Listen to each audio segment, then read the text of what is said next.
Hello everyone and welcome to this new XGSLab video tutorial. This time we are going to see how it is possible to import a layout from a DWG file. In this case we are going to concentrate on an example that is quite complex, let's say, and also that shows you all the different possibilities available in the software. Obviously, usually each user has its own method. So in this video, I would like to give you all the possibilities available, then you will decide what is the best way for you. So first of all, we have two main kind of entities to be imported. Entities that have an electrical meaning, and they are usually referred as electrodes. So in this case we have this E-pipe. Remember that the name of the layer that we can find here or here is very important. So all this line, blue line, is E-pipe, as you can see here. Then we have this yellow layer that is named E-grid, and we have also these CAD blocks. This one is called short rod, and this other is called long rod. So two different blocks, both of them under the layer E-grid. Finally, we have also these elements that are vertical elements. They are under the layer E-well, and just to make you see how they are placed, they are in this way. So you can see that they are vertical. At the same time, you can see many entities that are under the layer C Civil Works, as you can see here.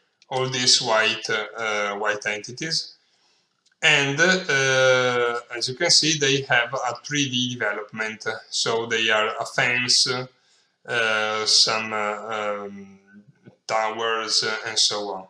The civil works, let's say, are usually imported as background. With background, we mean entities that do not have electrical meaning. They have just graphical meaning. So if you want to import a road, a limit, or a wall, a building, something that is not involved in the calculation, but that could be important in the graphical output, then choose the background. So this is all. Anyway, you can also see that here, for example, we have drawn these elements.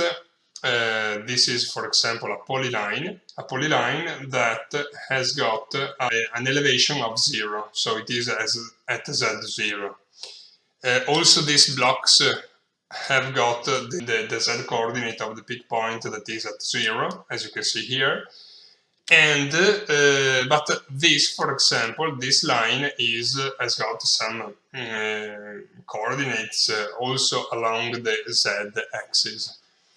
What do I want to make you notice? I want to make you notice that when you import in XGSLab, you import also the reference coordinate system.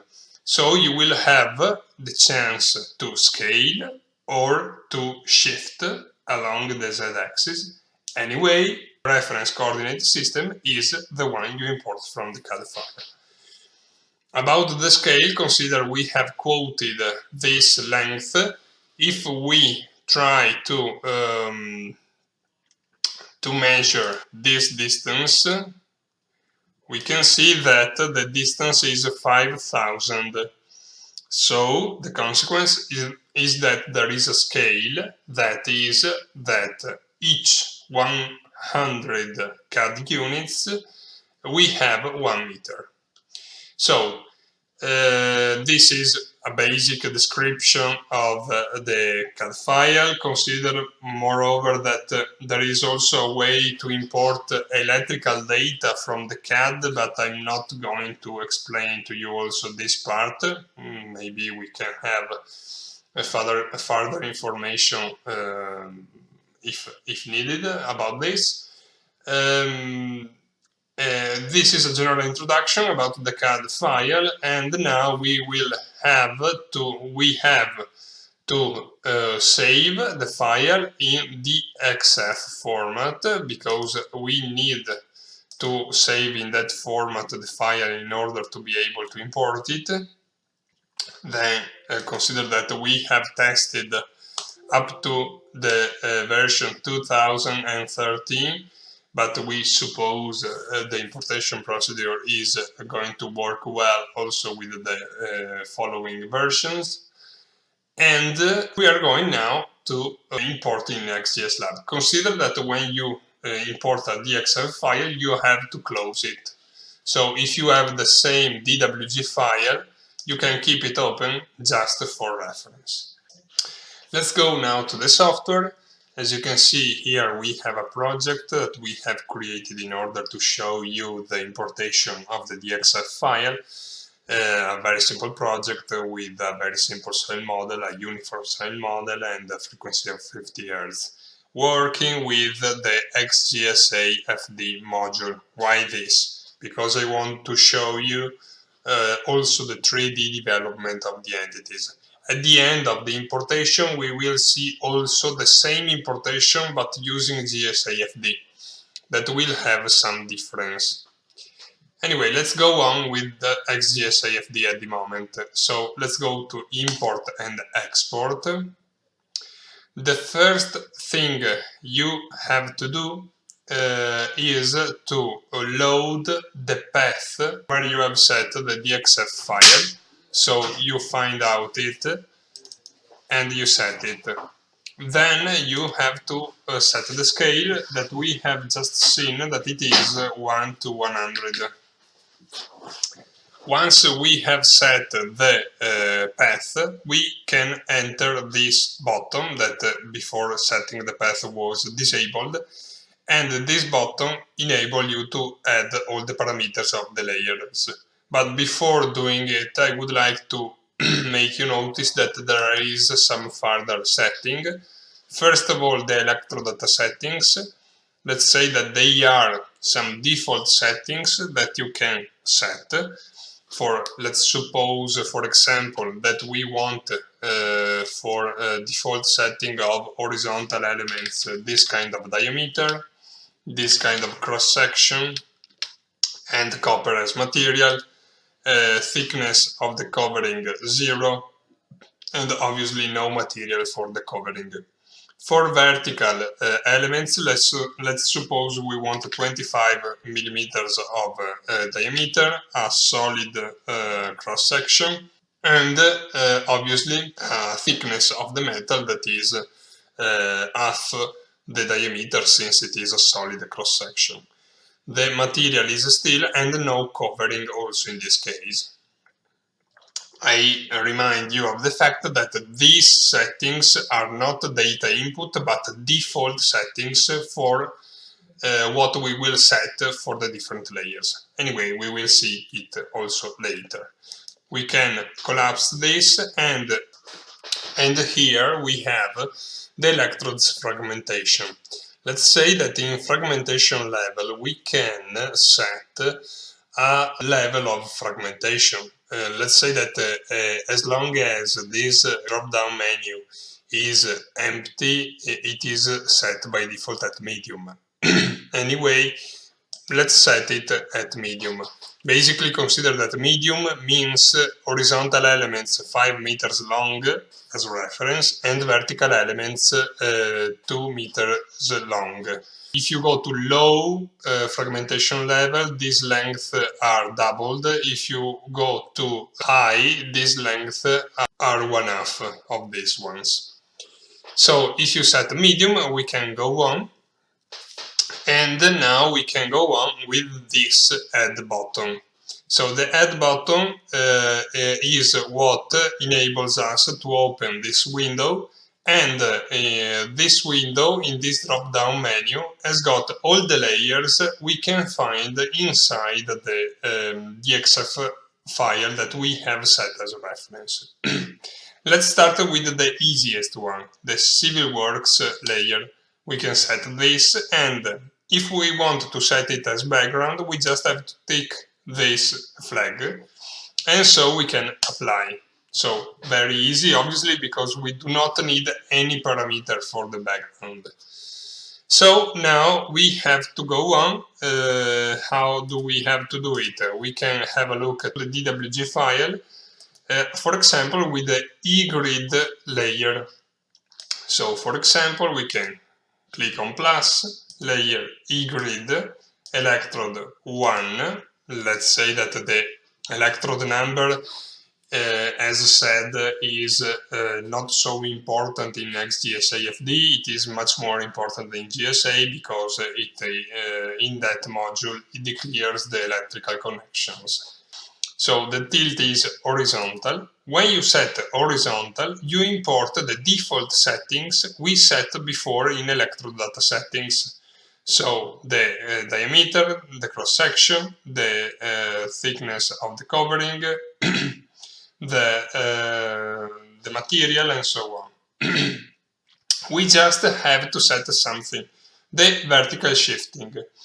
As said before, in the DXF file that we use as a reference, the Z coordinate is 0 of these polylines. So the elevation is 0. If we want to set the right depth, we have to set the vertical shifting. Let's say that if we had drawn the grid directly at the right depth, we would need no vertical shifting. Anyway, in this case we need it. So let's suppose it is 70 centimeters. I remind you of the fact that the z-axis is oriented downward. So positive vertical shifting means go down, go toward the depth of the soil. So here we have set what we need. Again, in the DWG file we have used to create the DXF file, we have under the eGrid layer, we have also the blocks short rod and long rod. So we can go on by clicking on this plus, choosing the layer eGrid, electrode 1, because with the electrode information we group the same earthing system. So the tilt this time will be set as vertical. When we set the tilt vertical, this box will remain enabled, because if we set horizontal, this box is disabled. If we set vertical, this box is enabled. We can put in this, for example, short in the tag, that is just a label. The tag is by default the same of the layer. We can set it obviously in a customized way. In this case we can choose short. The delta Z is the vertical shifting, and also in this case we set it at 70 centimeters. We keep in this case the default settings for the cross section and the diameter. And about the block name, we choose short rod. Here we have to set the length of the rod, and in this case we set 5. So let's go on. Again, layer eGrid, electrode 1, tilt vertical, vertical shifting 70 centimeters. Let's suppose that this time we do not have data that correspond to the default settings. So let's set 30, for example, and let's suppose here we have 250. Let's go on. Let's consider that the steel is anyway a good material for this case. Let's go to long rod, and also let's set long to this tag, and the LV, let's suppose now it is 10, so apply. Again, let's go on with the other layers. So what do we have now? We have, for example, E-pipe.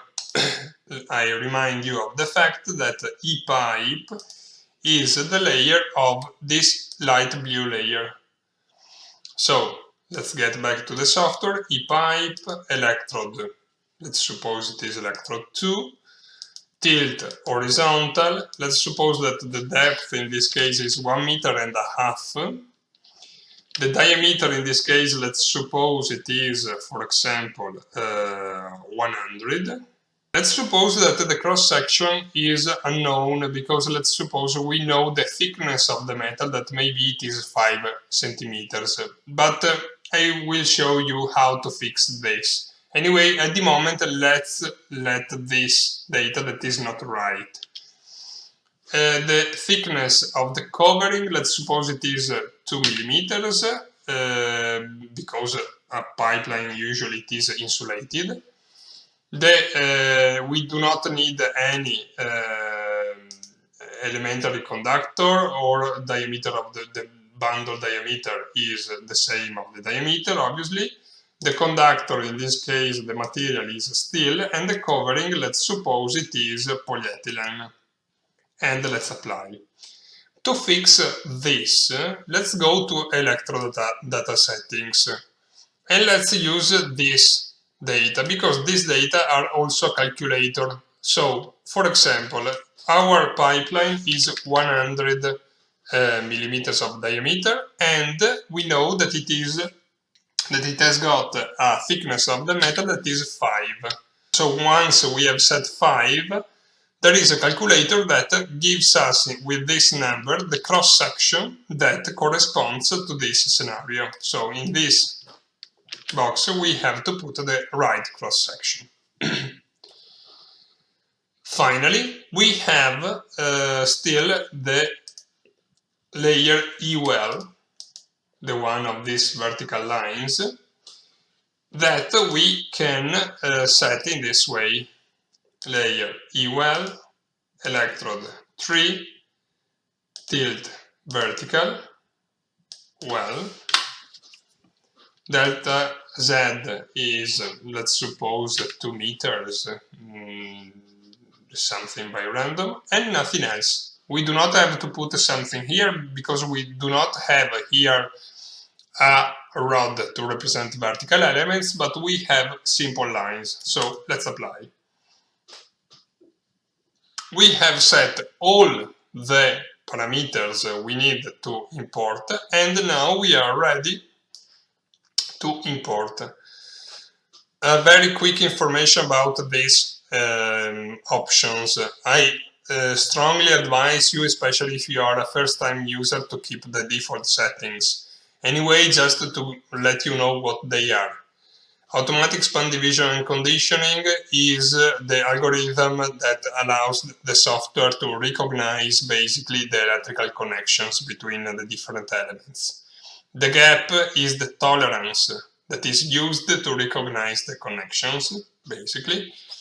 Append is an option that allows you to import what is enabled in this table in addition to something that is already existing inside the project. And background only is an option that, if ticked, allows you to import only the records of this table that are background. So let's go to import.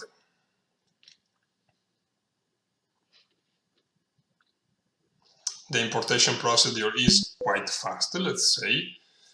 The operation is completed now, and now we can have a look at what we have imported.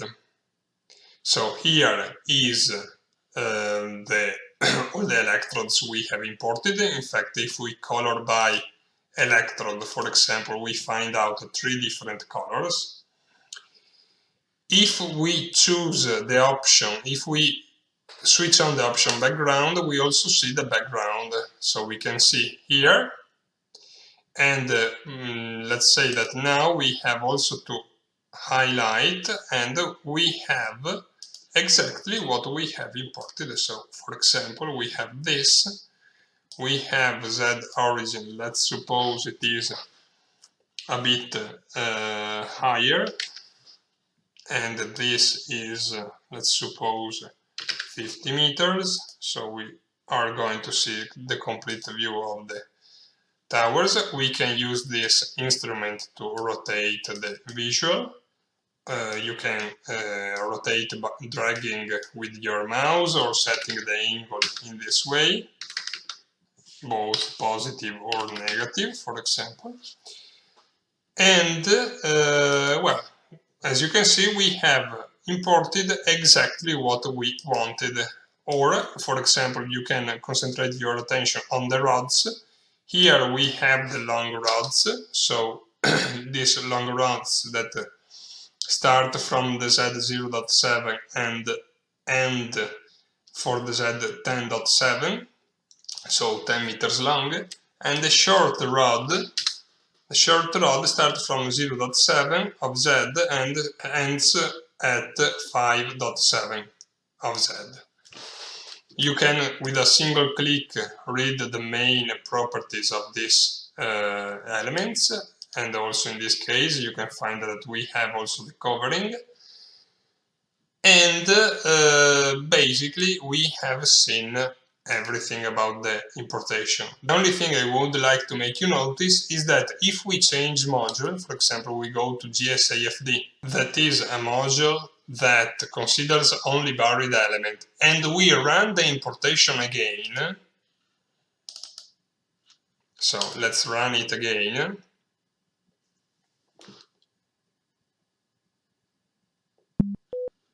Okay, now the background elements are on the soil surface because we do not consider the 3D development of the background entities with the GSAFD module. So this is all about the importation procedures. I suppose all the main aspects have been treated. Anyway, if you need further details, just contact us. See you soon. Bye bye.